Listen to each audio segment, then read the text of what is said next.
You're watching News 25. Local coverage you can count on.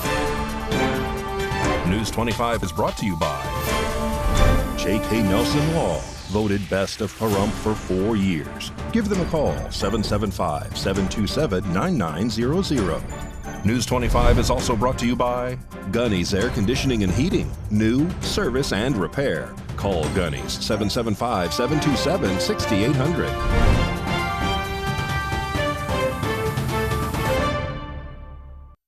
Hello and welcome to this edition of News 25. I'm Unette Gentry. Thanks for joining us on Ace Country Radio, and we're also streaming at KPVM.TV. We're also on your Roku devices. It is Tuesday, July 9th, and we'd like to give our prayers and our concerns and thoughts to everyone in Texas and the Gulf Coast region affected by the recent hurricanes. And in our top story, at around 4 p.m. today, Pahrump Valley Fire and Rescue responds to a gas spill as a result of a semi-truck tank rupturing following a collision with a concrete barrier. Officers have followed the gas-soaked path to a residence near Leslie and Irene Street. News 25 will have an update on this ongoing story on tomorrow's newscast after our live coverage. And earlier this week, Las Vegas Metro responds to an apartment after a call about a man being shot. As details are uncovered, detectives reveal a love triangle. Rory Rossell has this story. One man is now dead in Las Vegas after an argument with his ex-girlfriend's current boyfriend that led to a shooting in a Southeast Valley apartment complex on Monday evening, according to Las Vegas Metropolitan Police. Las Vegas Metro officers arrived at the scene around 7 p.m. on July 8th after a report of a man had been shot inside of an apartment. Upon arrival, officers made contact with a woman who was outside of the apartment and directed them inside. Arriving medical personnel transported the man in his 30s to Sunrise Hospital, where he later succumbed to his injuries. Police said the couple had an ongoing relationship where the ex-boyfriend would come over to her apartment, where she lives with her current boyfriend, to watch their child. According to detectives, the ex-boyfriend and current boyfriend got into an argument that turned physical, and the woman's current boyfriend later pulled out a firearm and shot her ex-boyfriend. The names of those involved in this incident have not been released, and police said the ex-boyfriend fled the scene in a vehicle and remains outstanding. During a media briefing Monday night, Las Vegas Metro clarified that the child who was inside of the apartment during the incident was unharmed and in his mother's custody.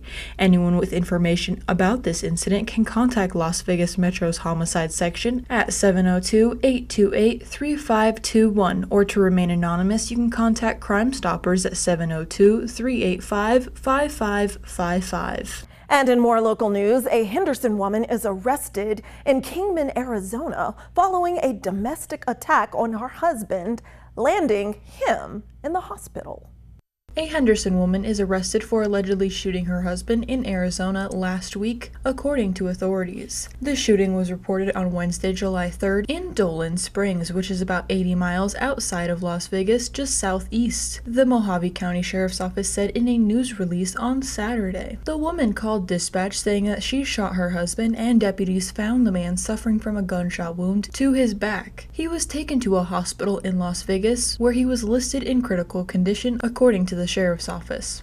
Detectives later found the suspect, who was identified as 41-year-old Amber Bender. She was arrested on suspicion of attempted second-degree murder per domestic violence and booked into a Kingman jail, according to the Sheriff's Office. This investigation is still ongoing, and News 25 will report any updates to this story. And News 25 correspondent Maria Centers joins us now from the heart of the city with a special report on feminist initiatives available here in Southern Nevada. Feminism and female empowerment comes in an array of forms across all political ideologies here in the USA, as our Second Amendment rights continue to become threatened like never before.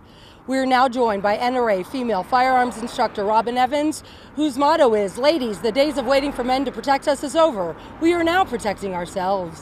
I have trained over 4,500 people. We're about uplifting women. We are about encouraging women. We're about empowering women. There was no safe space where women could go and talk to other women who have been in similar situations. Every single person that's talking about taking away our guns, they plan on keeping theirs. You control your outcome. We are faster than 911. I am my first responder. Because of Robin, I have been more comfortable in handling and shooting the gun and also learning the gun laws. Any threat that comes our way now, I feel like with my gun, I can handle it. If I needed it, I feel more comfortable pulling it. I am a mother of a 5-year-old daughter, and we will never be victims.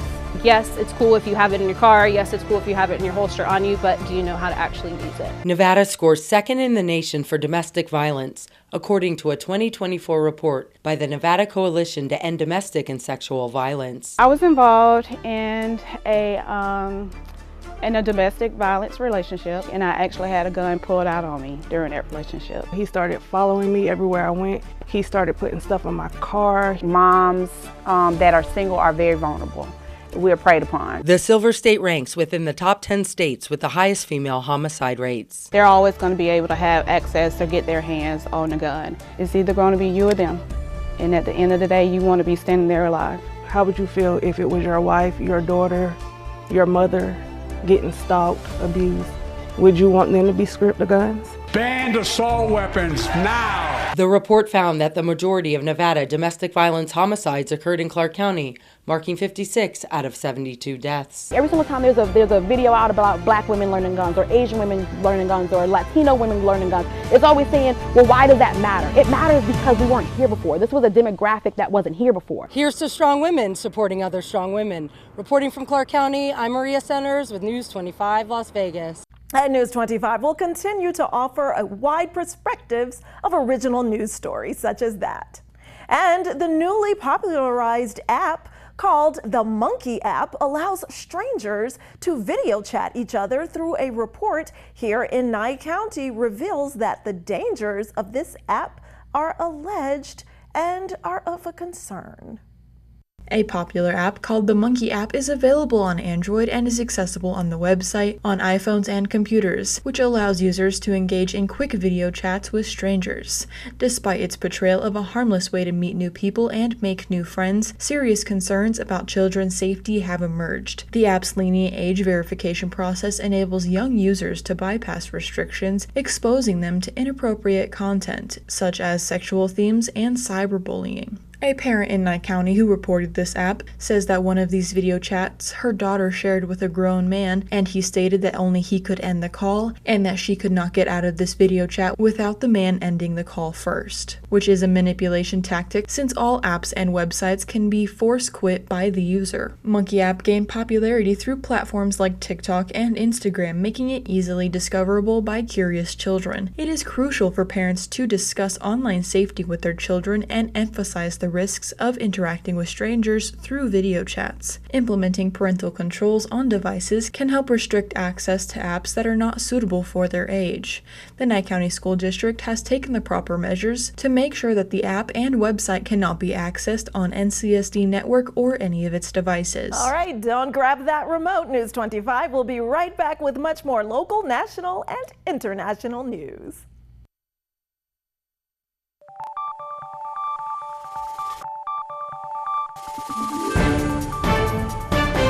You're watching News 25. Local coverage you can count on.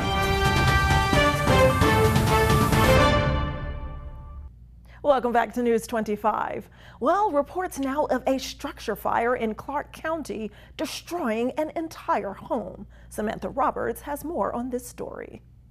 At 4:51 a.m., on Monday, July 8th, the Clark County Fire Department responded to 1970 West Wind Drive with reports of a structure fire. The first fire department units arrived within 6 minutes of dispatch and found an advanced fire to the rear of the home that was rapidly advancing through the home. Crews quickly called for reinforcements and stretched hose lines to the exterior fire and the home for fire control. In total, 12 fire engines, 2 trucks, 3 rescues, 3 battalion chiefs, and a few support resources, or 68 personnel in total, were utilized to mitigate the incident. The fire is believed to have started exterior to the home and subsequently spread to the home. The cause is currently under investigation. One bystander was treated for a medical episode and did not require transport to a hospital. There were no other injuries reported. CCFD was assisted by Las Vegas Fire and Rescue and the American Red Cross. There were 9 adults displaced and assisted by Red Cross. And in health news, tomorrow, July 10th, is National Chronic Disease Day, so Nye Communities Coalition is working to assist those in need with the Chronic Disease Self-Management Workshop. Rory Rossell reports. Nye Communities Coalition is an equal opportunity provider and employer. Chronic disease self-management is one of the many programs that Nye Communities Coalition offers to the public. This workshop specifically is a 6-week-long workshop for those who have chronic disease or live with somebody who does. It teaches skills needed in the day-by-day management of chronic disease. Self-management programs are among the most efficient tools that can be offered. They lead to better outcomes by helping individuals gain confidence in their ability to manage their symptoms. In many cases, these programs lead to a reduction in illness and improved overall health. After one of the classes, Nye Communities Coalition Chronic Disease Self-Management lay leader Jess Rosner spoke to a few people who were in the class about their experiences and if they would recommend it to anyone else. I think it was a combination of both the problem solving and the decision making, those 2 segments, because they helped. Well, I especially like the part where you put your pros and cons list together and then you numbered it to prioritize it. It helped make the decision on how to proceed from there because I never weighted the pros and cons before. Learning what the class provides would be mine. Some people, doctors, don't really tell you very much of stuff. They just say, okay, this is what you got, this is your medicine, bye, see you later. Finding a program that actually will help you figure out what's going on is great.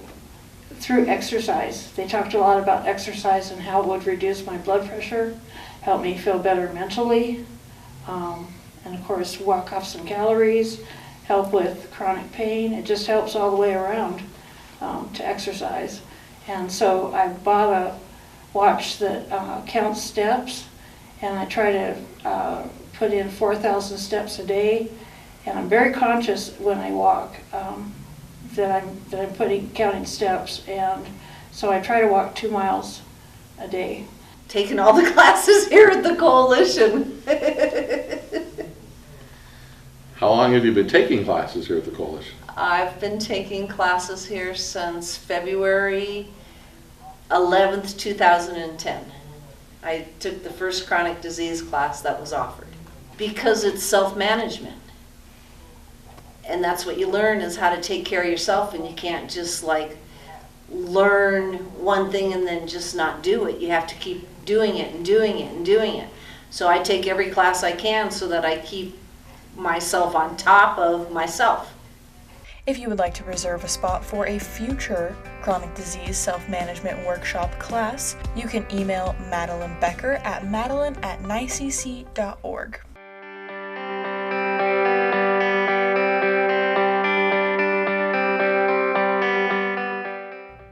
Well, the field for the 2024 World Series of Poker's main event sets a new record. Here's Mikey Ruhan with a closer look at sports.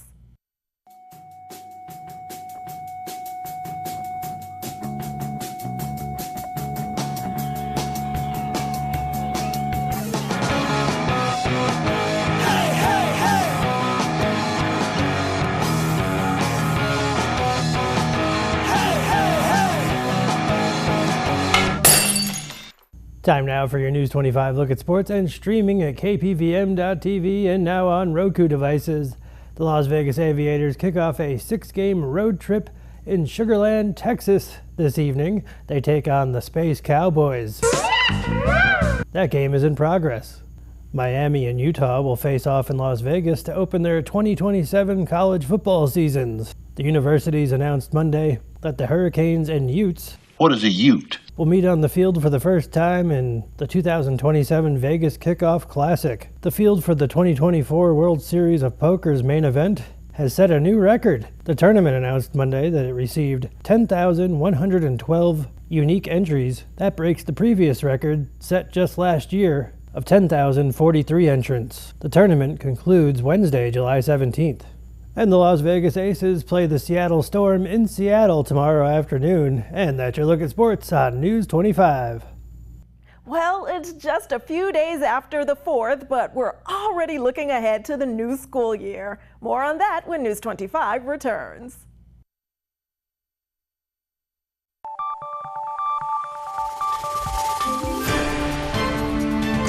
You're watching News 25. Local coverage you can count on. News 25 is brought to you by Mountain West Lawyers, Injury Attorneys, 727-9500. Welcome back.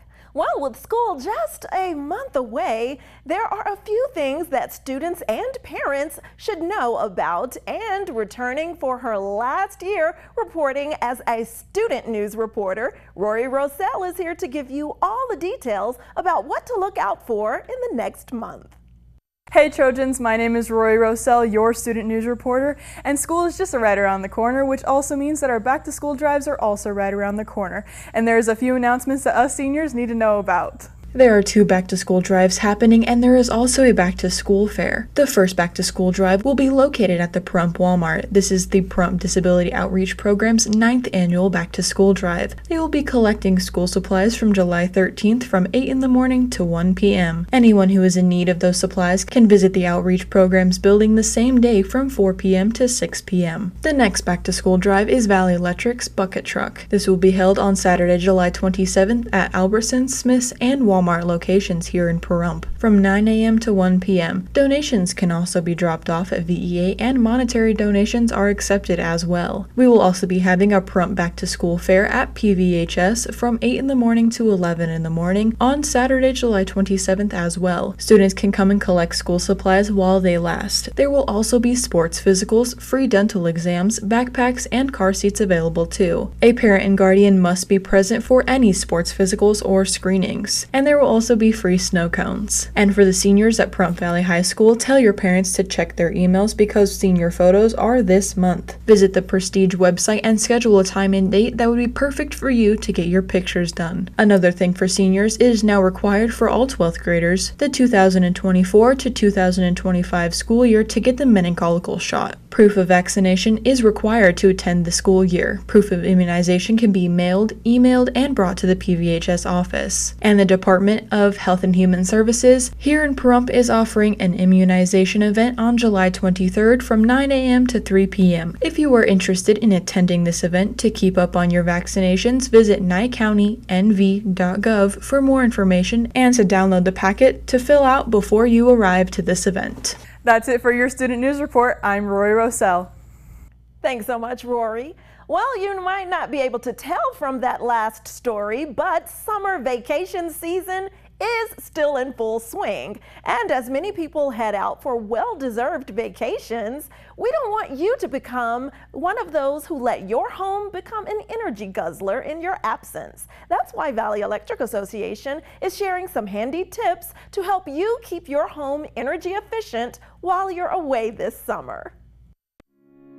This segment of News 25 is brought to you by Valley Electric and its family of companies focused on serving our members. We're better together.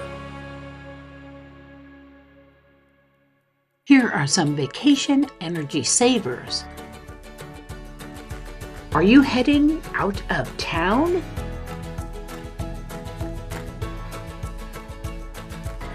Take these simple steps to come home to a lower energy bill. TVs, lamps, coffee makers, and cell phone chargers consume energy even when they're not in use. Unplug them when you leave town. Remember to adjust your thermostat to vacation mode if no one will be in your home. Have a manual thermostat? turn it down in winter or up in summer.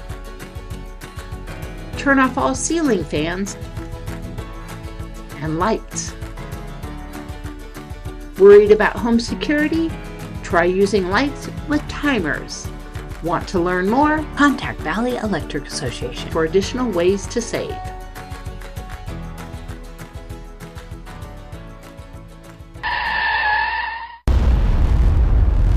News 25 WeatherCam is brought to you by Lerner and Rowe Injury Attorney's Office in Pahrump. In a wreck, need a check? Call 702-877-1500. Let's take a look outside during that squelching heat warning. We're actually frying an egg on the pavement. It's all fun and games until you scorch an egg or your feet. A closer look at these record-breaking temperatures after the break.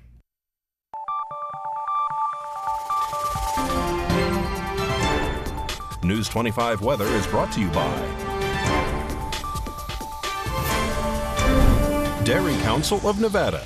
Undeniably delicious, undeniably dairy. Enjoy what's real.